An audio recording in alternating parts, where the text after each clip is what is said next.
Stand by. Ready with San Quentin. Okay, Hello, hello, Wally Ron. McGraw. Standing Good. by. Be with you in a minute. Okay. This is Monitor and Walter Kiernan at NBC's Radio Central. Coming up, direct and transcribed during the next hour on Monitor. Lights out at San Quentin. A Monitor report from the Mid-Atlantic. Laughter with honest Henry Morgan and roguish Roger Price. And Monitor music from around the country and around the world. All of this in the next 60 minutes. Now, news headlines. Morgan Beatty. 11th hour, General Motors strike negotiations in Detroit. They continue. Religious rioting flares in Buenos Aires. Le Mans, death toll revised downward to 77. President Eisenhower returned to Washington. Now, news in fair detail. Religious rioting flared today in Buenos Aires. Catholic Church supporters clashed with anti-Catholic backers of President Perón. At least 4 persons were injured in the fighting. The Perón government has clamped a partial news blackout on Argentina, but the Montevideo reports indicate that the fighting continues. Back home, General Motors employees are scheduled to start leaving their jobs in less than an hour. Monitor's correspondent just outside the negotiating room has the latest on that story. So, it's Monitor to WWJ Detroit and Carl Cederberg. From our Monitor listening post on the 5th floor of the General Motors building in Detroit, there is less optimism now that a settlement between GM and the CIO United Auto Workers Union will be announced before midnight. Local issues appear to have snagged a final settlement. We have learned that the union and company are agreed on the general or so-called national issues, but individual plant problems have dragged out the talks.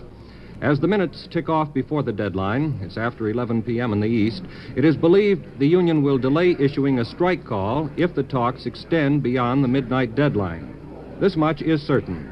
General Motors and the union have agreed on the general terms of guaranteed wages for the company's 350,000 production workers. That, in itself, is the goal of union president Walter Reuther. We do not know how close the pending GM agreement approximate last week's Ford contract. We do know the union can claim a form of guaranteed pay from the second of the big 3 automobile manufacturers. How extensive and what percentage of pay we may know in a matter of minutes. This is Carl Cederberg, now back to Monitor in Radio Central, New York. President Eisenhower returned to Washington this evening after spending the weekend at his farm in Gettysburg, Pennsylvania.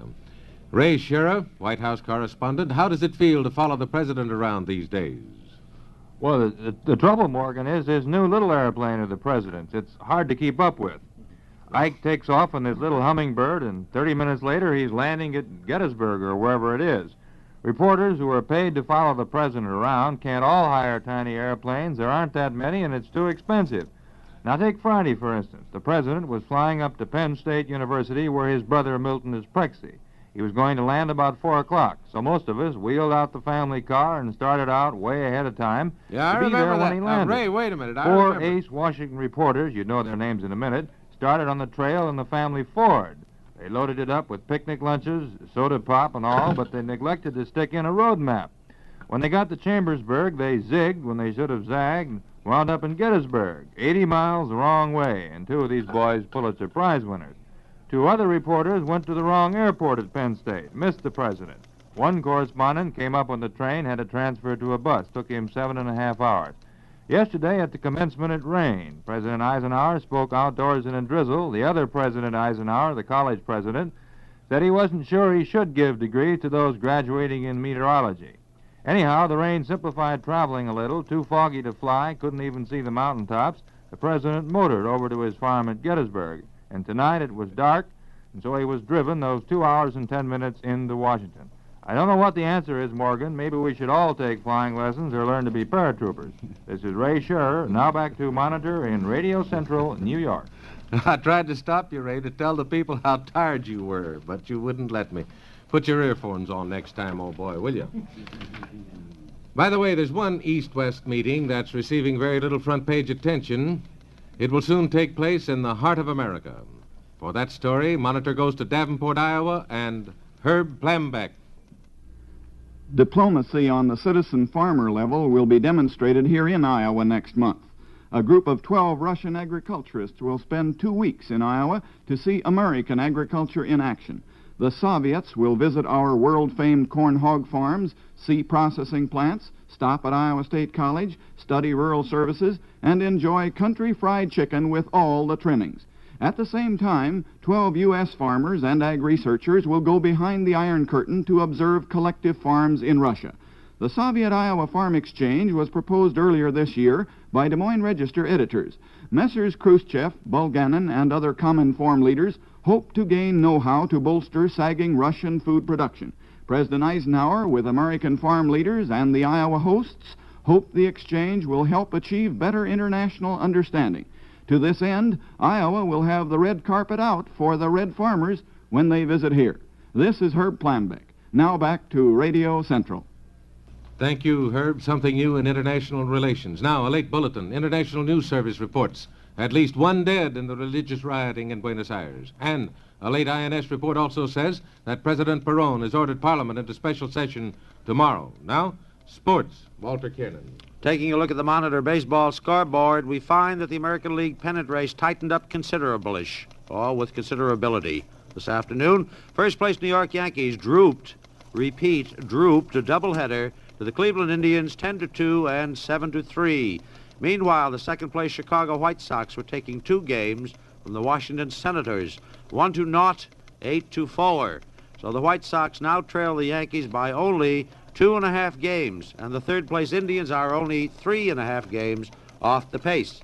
Elsewhere in the American League this afternoon, Baltimore and Kansas City split, with the Orioles taking the first game 7-2. The Athletics winning the nightcap 3-0.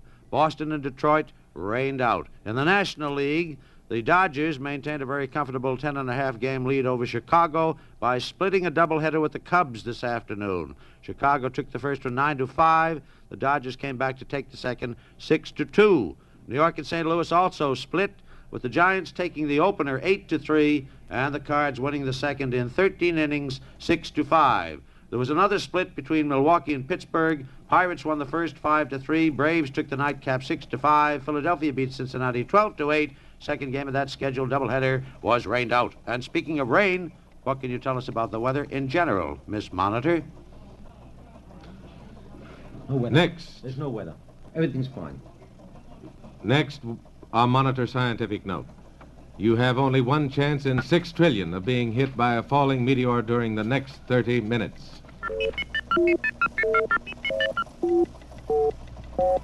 You're wondering about Miss Monitor, Walter. She was so fascinated by the bowl score, she just wanted to check them up. She'll have weather a little later You on. heard about maybe. that unexpected rain, I think. Well, it's Monitor time, which is exactly 8 minutes after the hour. A good time for music.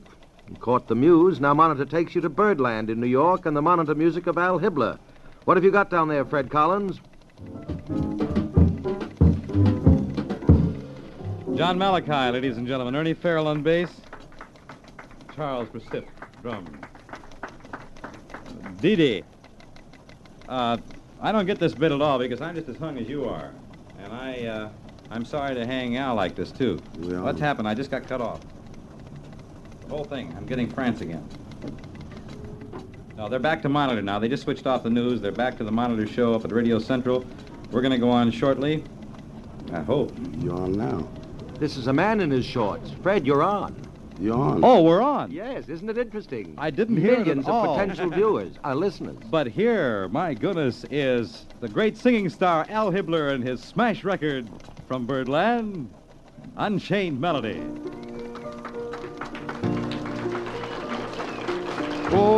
Oh, my love, my darling, I've hungered for your touch. As Monitor entered its final hour, like many other debuting programs, it was not without its hiccups. That's part of what made live radio so exciting. The listener at home experienced Monitor's growing pains, along with its communicators. In the drama field, you not only have the human interest type moving drama, such as we had in Mr. Om, but you have all these wonderful things that are very brief and had no usefulness in our old radio. I'm thinking now of the shortest ghost story in the world that you may have heard, that goes like this. The last man in the world was sitting in his room. Suddenly, there was a knock at the door. Stinger, back to the communicator, and we're on to the next subject. And the next subject might be something else. It might be an actor who does plays in our gallery of famous fictional characters, or a scene from living persons as we build what will eventually be obituaries, but looking on the brighter side, more biography. Or we'll do accolade, pick out the people who deserve an accolade for the week, something that they've done. Or complaints, beefs. People, now we go to you and say, get us 10 housewives, each one with a complaint, and have them record, I'm Mrs. Harrison Crean of 29 Fenwick Road and such a street, and my complaint is, and then she says it, and at the end, again, back to us. My love, my darling, I've hungered for your touch. I think the Billboard poster plan has tremendous vitality on the 10-year view, and that's what we have. This is not another retreat. This is a rewrite of the medium as though it had never been before, to do the greatest job and to be harnessed in the right way to do the greatest product-selling job for our advertisers. And if it works right, we'll have the big audiences again, although in a little different form, and we'll have the advertising again in a pattern unlike the old program pattern, but a pattern that is effective and useful and works for the advertiser. If it does that, in comes the money. And if the money comes in, then we can broaden our scope and do a lot of things, and we'll be in business a long time together.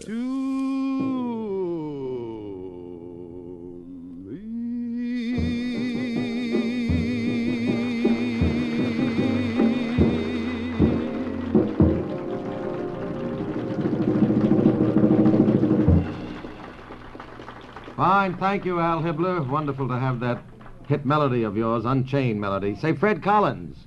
Yes, Ben. We won't have time to stay with you any longer. We're just getting a sampling of what's going on at Birdland before we hop over to our next visit. By the way, is it Kenton who's at Birdland next week? That's true. The great Stan. The great Stanley, indeed. Well, there'll be a large order of Kenton music from Birdland when we have Monitor visits next week at this time, or approximately, right? And all the fans here at Birdland will be listening to Monitor, too. And thank you, Ben, for Al Hibbler. Thank you. Ben Brower back at NBC's Radio Central, back from Birdland and the songs of Al Hibbler. Speaking of Birdland, let's see, speaking of Birdland. Yes, there, at the end of our great, massive communicators bench, here's a bird that just landed, our television monitor, Henry Morgan. Thank you, Ben. Good evening, anybody. Here's Morgan with a fantastic new public service. We figure that a lot of people are out of town on weekends and miss their favorite TV programs, so I'm here to bring you up to date on what you didn't see. Well, first today, on your behalf, I watched the first hour of Monitor, this program. It was on both radio and TV, you know. It was sort of interesting. I liked it.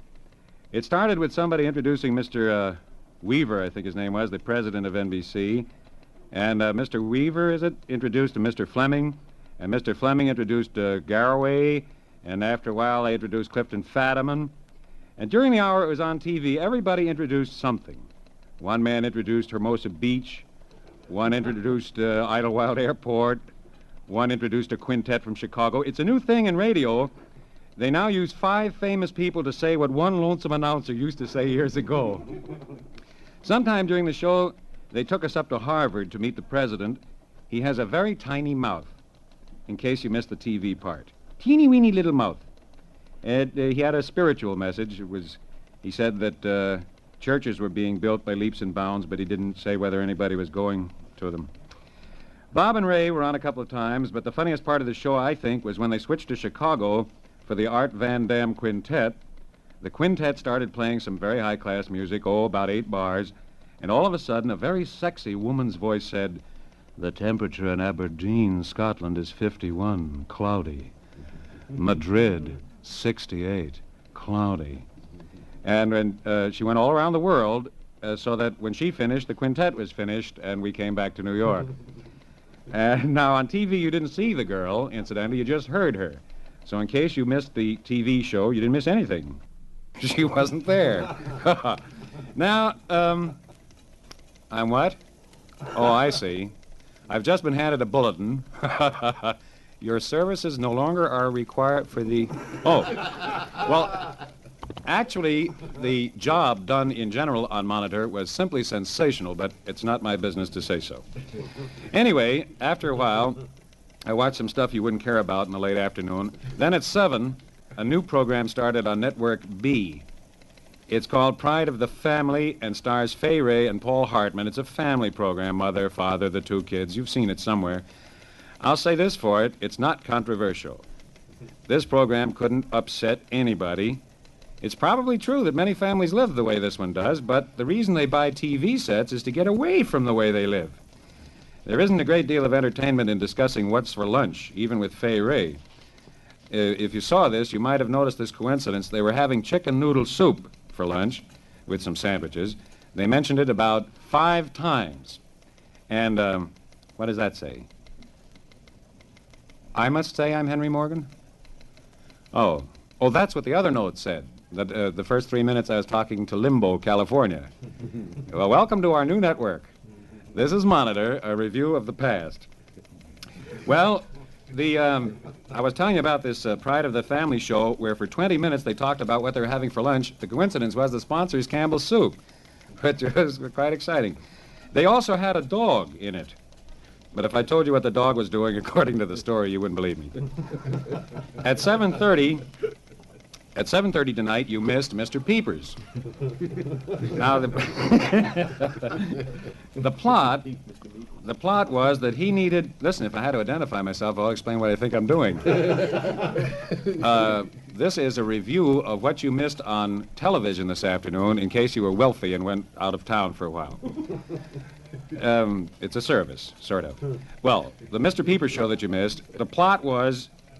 Incidentally, all times mentioned are Eastern Daylight Time. The plot, well, you couldn't tell in the room I'm in because there are 11 clocks on the wall for people who get all nervous about what time is it in Istanbul, for instance.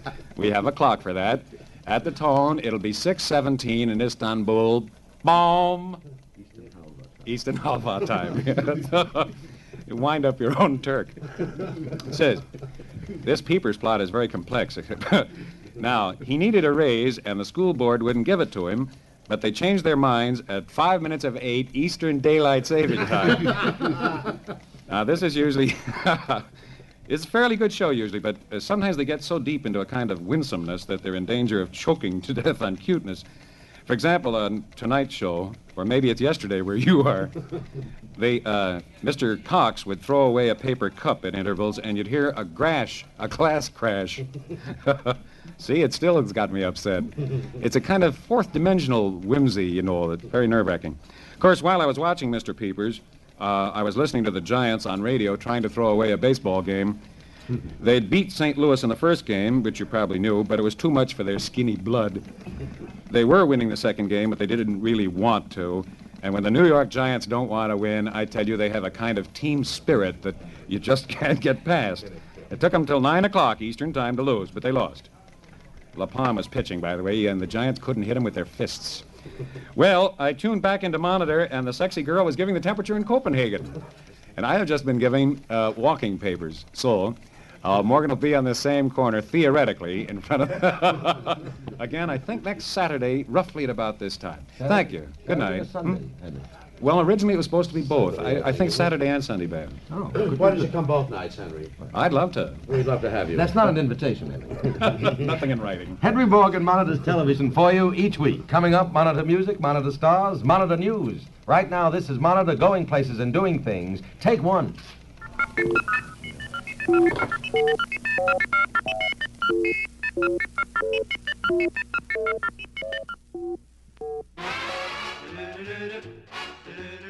Henry Morgan began as a page at WMCA in 1932. He held a number of jobs until October of 1940 when Mutual put him on live over WOR for the daily 15-minute comedy series. It was called Here's Morgan. Morgan claimed to care nothing for prestige. He quickly became known for his self-deprecating humor and his willingness to battle with sponsorship for their phony marketing ploys. Although acclaimed by his peers, he was never able to crack a double-digit rating. Morgan found himself off the air in June of 1950. But Pat Weaver believed in Morgan's acidic style. One could argue that by 11:15, the entire Monitor crew was a bit slap-happy, and Morgan's characterizations were filled with innuendo.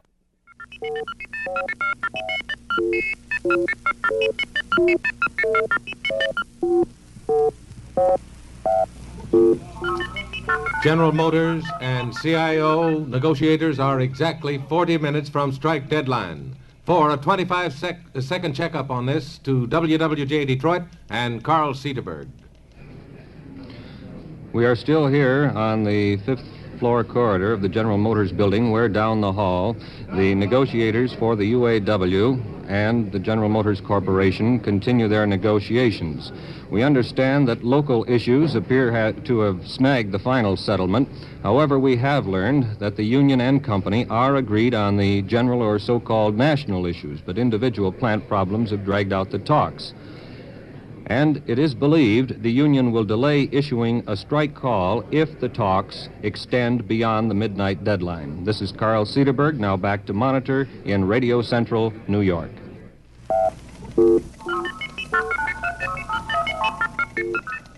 Back at Monitor, the new NBC radio service, and now a Monitor historical fact. Lincoln's Gettysburg Address was 725 Court Street.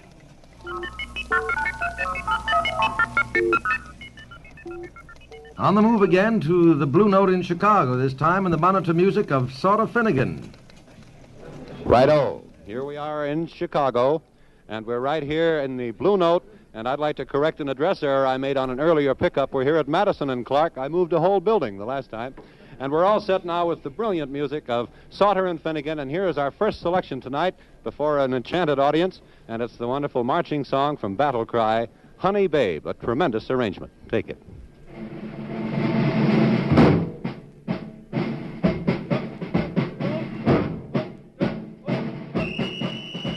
In 1955, the president of the United Automobile Workers was Walter Wally Reuther, who led the union through one of its best periods. Reuther pitted the big three automakers, Chrysler, Ford, and GM, against each other. Doing so allowed the UAW to raise the floor of workers' annual wages and attain paid vacation time.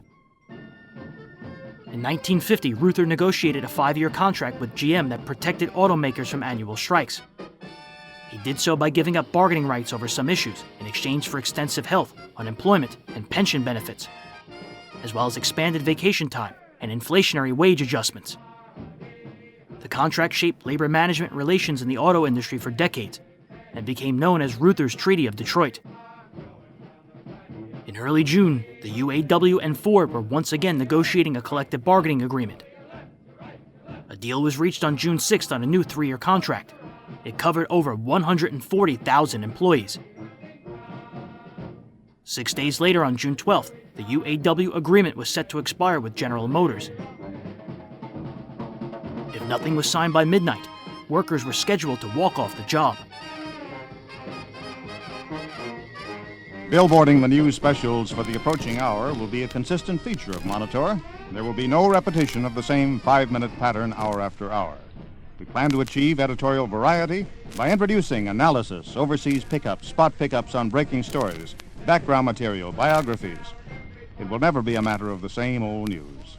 We'll use the mobility of the network in its utmost in this respect. Next on Monitor will come the sports package, as long or short as the sports news demands. Baseball, a complete rundown of all major games. Spot pickups of important events in progress. Here again, we'll go to them as they happen, when they happen. It may be early evening in the east, but they're racing at this moment in California at Santa Anita. And we'll tell you now that within the next 20 minutes, we'll switch to the big race as the horses reach the post.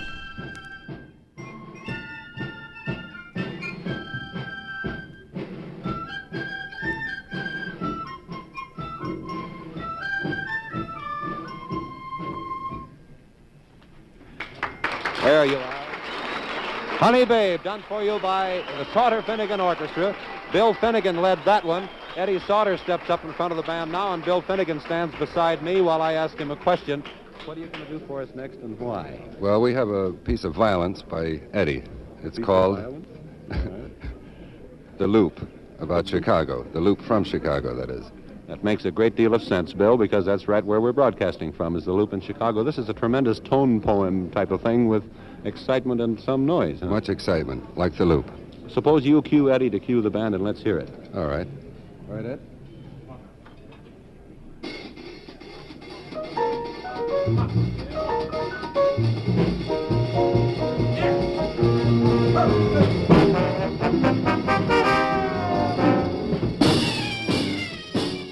Perhaps no NBC communicator understood the Chicago jazz scene better than Dave Garroway.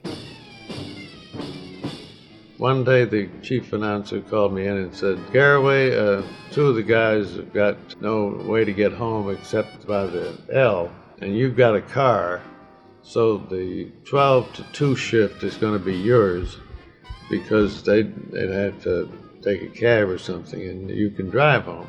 And they live far north, and you don't live far north. Well, okay.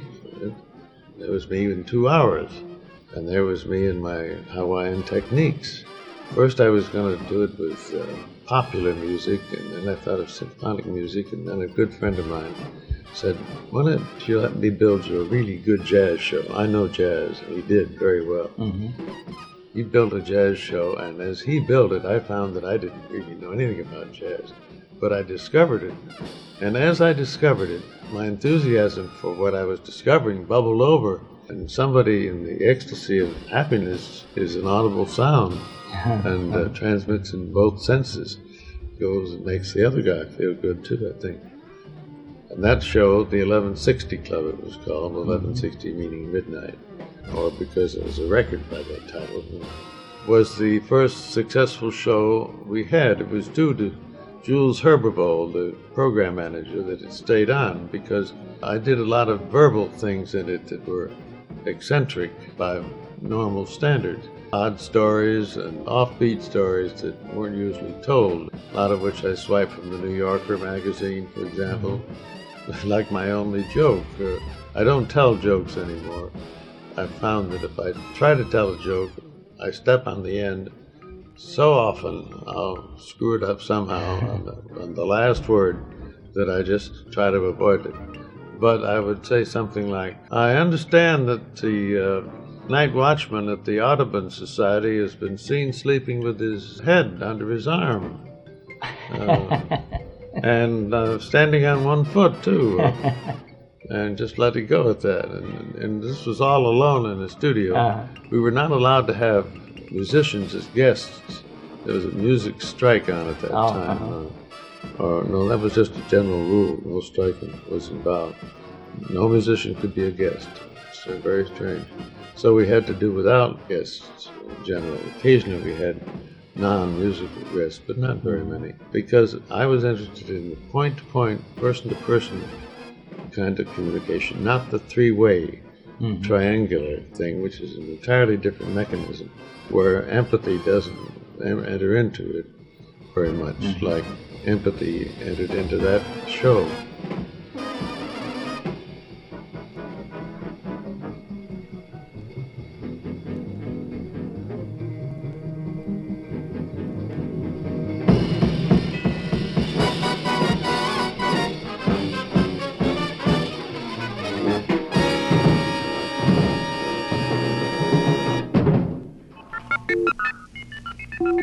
Thank you, Thomas. Seen at the Blue Note in Chicago. That was the music of the Sauter Finnegan Orchestra, broadcast with the courtesy of the American Federation of Musicians, James C. Petrillo, President. Here's a golfing tip from Monitor's spunky sports department. If you are topping your drives, try turning the ball upside down.